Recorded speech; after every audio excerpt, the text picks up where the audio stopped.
Salut, aujourd'hui je te propose qu'on se voit l'intro du mythique Sweet Home Alabama de Lynyrd Skynyrd. Donc même si c'est que l'intro, tu vas voir, il y a du taf, c'est quand même super guitaristique, c'est chiadé, c'est technique, rythmique. On va se voir tout ça en détail. Je te fais entendre rapidement là ce que ça peut donner et puis ensuite on voit tout ça ensemble.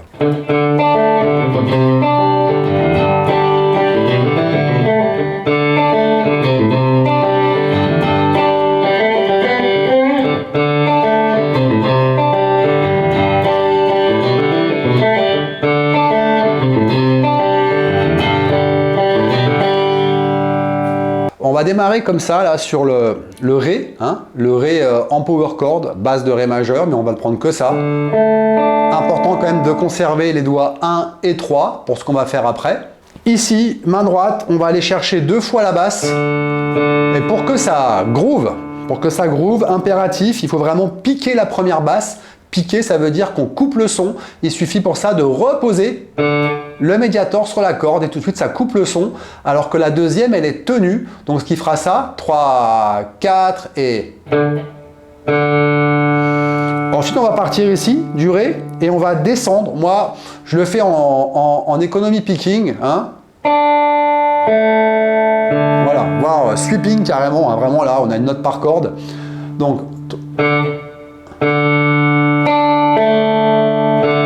Ce qu'il faut entendre au niveau de l'arpège, là sur le Ré, c'est qu'on a, a une figure de rythme, on a une syncope qui fait 1, 2, 4. C'est-à-dire j'ai 2 croches, 3, 4 et là, 1, 2, 4. Hein, le Ré, il est un peu plus loin.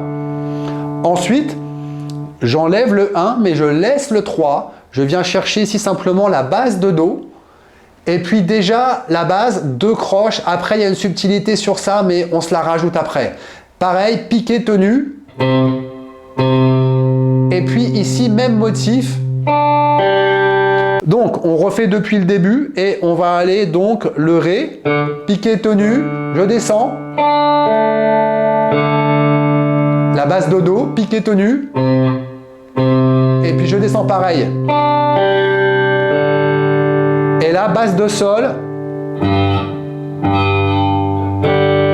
Et là, c'est pareil, souvent c'est marqué de jouer que la corde de Sol. Alors c'est vrai que quand on le joue en groupe, c'est suffisant. Si tu joues tout seul pour que ça claque un peu.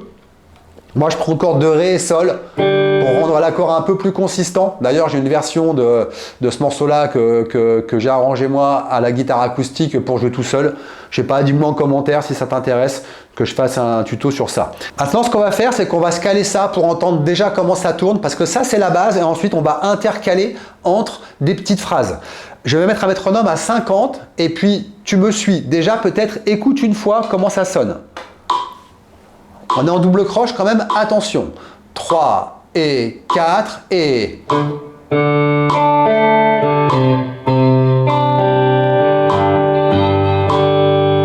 Ça, c'est le truc de base qui va revenir tout le temps. On le refait une fois. 3 et 4 et...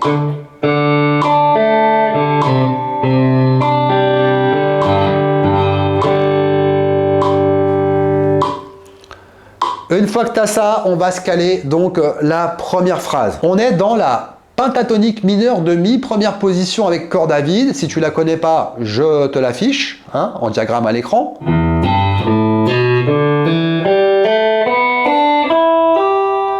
Et donc on va attaquer la phrase par la corde de Sol à vide. Moi je vais la prendre en retour au niveau de la main droite pour venir ensuite ici faire la corde de La avec un hammer ici. Et puis on va aller en corde de Ré.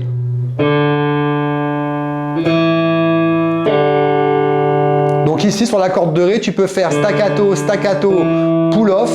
Si tu préfères enchaîner hammer, pull-off, c'est pareil. Pourquoi pas? Donc je reprends corde de Sol à vide, puis ici hammer, en dessous, je viens là. Attention, le mouvement est un peu compliqué, il arrive là, je vais revenir ici. Et là, je vais avoir un saut de corde où je vais venir en case 2 en corde de Sol pour faire un pull-off.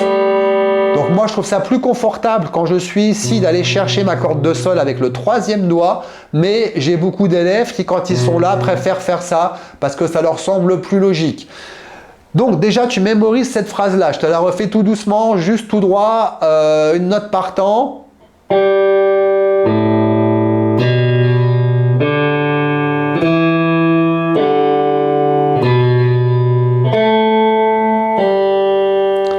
Et maintenant, il faut greffer cette phrase-là à la fin donc, de notre petit riff qu'on a vu avant. Là, carrément, je vais descendre à 45 au BPM parce que la phrase, elle est en double croche aussi. Et mine de rien, même à 45, tu vas voir, ça commence à débouler un peu. C'est parti, 45 BPM. Je fais tourner 2 fois le riff et on enchaîne la phrase. Plutôt que de faire du solfège, j'essaie de travailler avec moi à l'oreille. 3 et 4 et...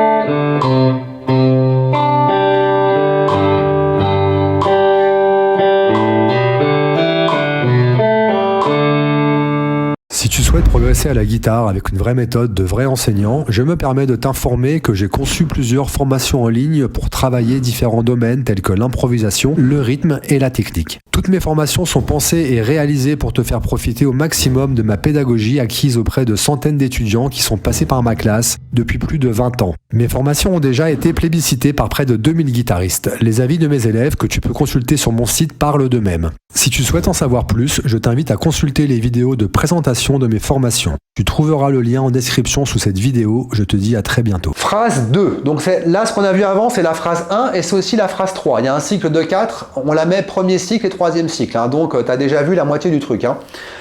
Deuxième phrase, elle est très sympa, je l'aime beaucoup. On est toujours dans notre gamme de mi mineur pentatonique, mais on va aller aussi chercher une note de la gamme de sol majeur. Bon, on s'en fout un peu là.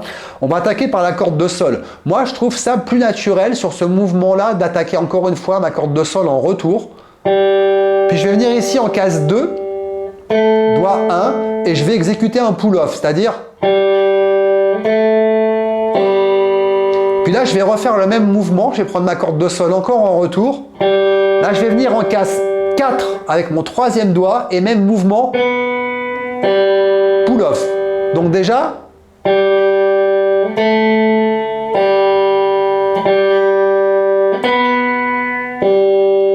Derrière ça, corde de Ré à vide. Pareil, là tu verras des partitions où c'est marqué de rejouer la corde de Sol. Je pense que c'est la corde de Ré. Puis ça sonne mieux, donc moi je fais ça. Donc...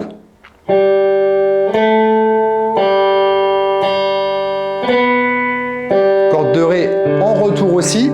Et pour finir, attention, le petit mouvement très subtil. Je vais venir ici en case 5, là, sur ma corde de Sol. Et je vais faire un bend de 1 ton. C'est-à-dire que je vais aller chercher ma note de Ré. Mais ce bend, il va être très très bref, il faut le piquer parce que ça va enquiller direct sur l'accord derrière. Donc cette phrase-là, doucement.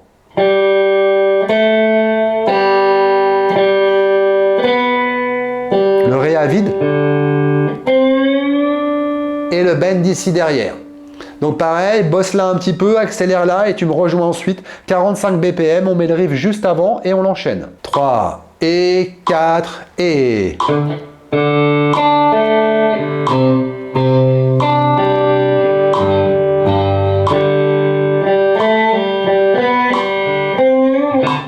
Commence.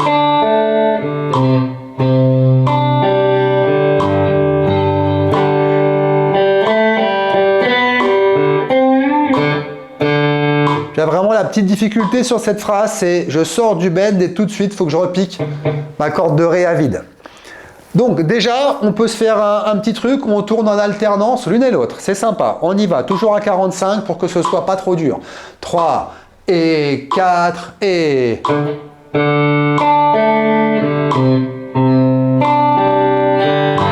Phrase 1.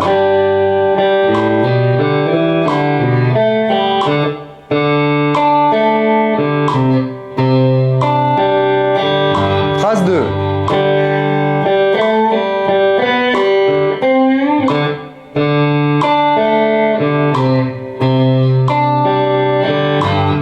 Phrase 1.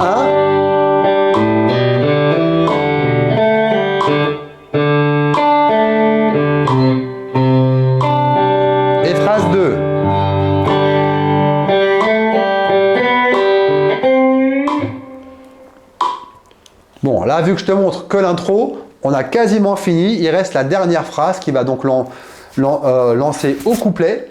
Et après, je te montrerai deux petites variantes. Hein. Donc, la dernière phrase, c'est juste ça.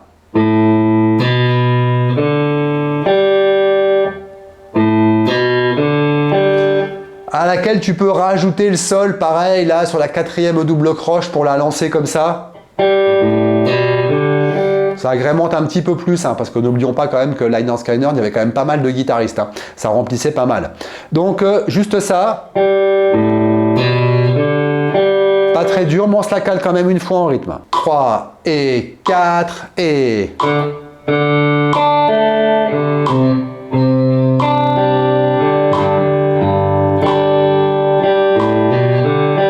Encore une fois. 3 et 4 et...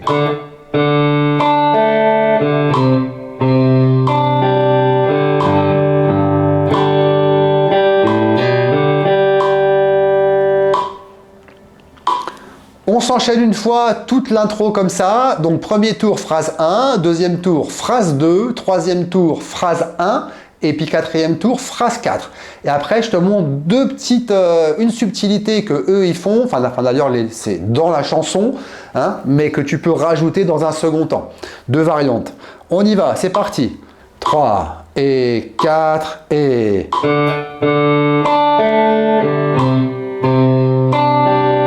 Phrase 1.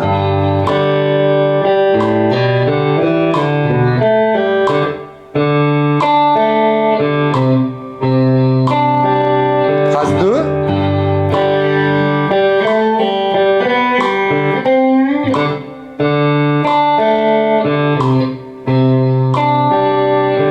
Phrase 1.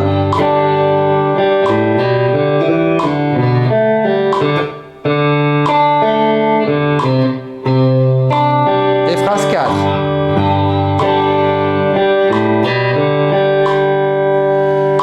Je te le fais une fois un peu plus vite avant de te montrer les petites variantes, quand même, pour t'aider à prendre un peu de vitesse. On va mettre par exemple 70. C'est parti.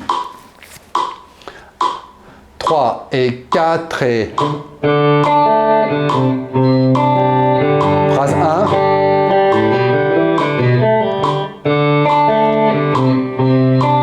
Phrase 2.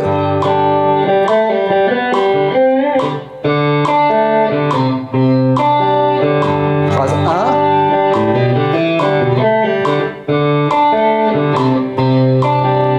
Et phrase 4.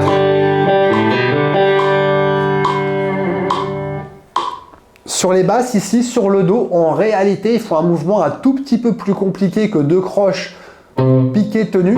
En fait, il faut double croche 1, 2, 3, c'est-à-dire 1, 2, 3, avec la deuxième en ghost note, c'est-à-dire 1, 2, 3. C'est assez subtil, on l'entend à peine, mais c'est sympa à faire. 1, 2, 3. Ce qui fait que si je rajoute ça sur la basse de do et sur la basse de sol, ça ferait ça, doucement. 3, 4 et...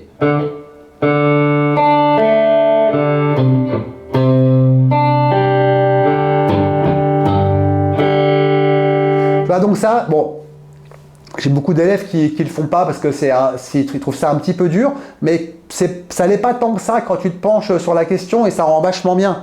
Ce qui fait que si je te refais, mettons un tempo allez, de 50, si je te refais donc toute cette intro en ajoutant ça, ça ferait ça. 3 et 4 et...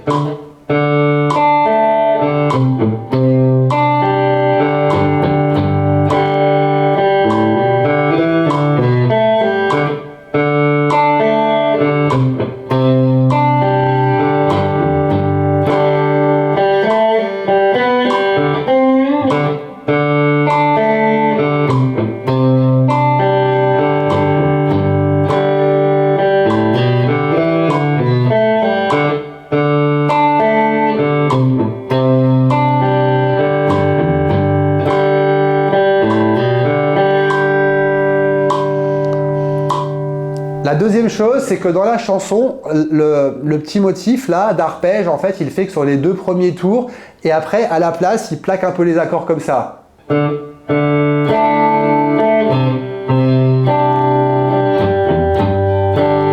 Vraiment, faut pas te prendre la tête, tu joues juste l'accord.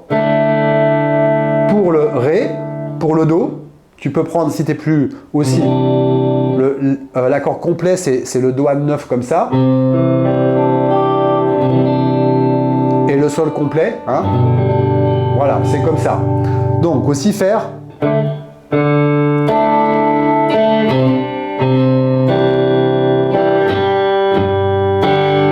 Voilà, ce qui est pas mal non plus pour varier un tout petit peu.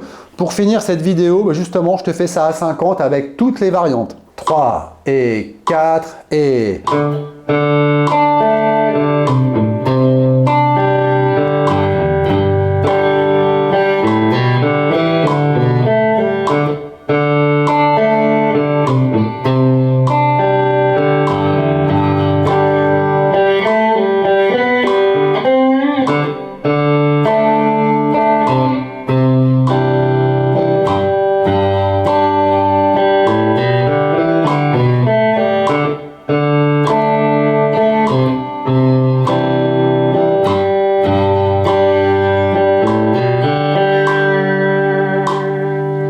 Voilà, c'est tout pour ce petit tuto. J'espère que ça t'a plu et je te donne rendez-vous à très bientôt dans une prochaine vidéo. Salut!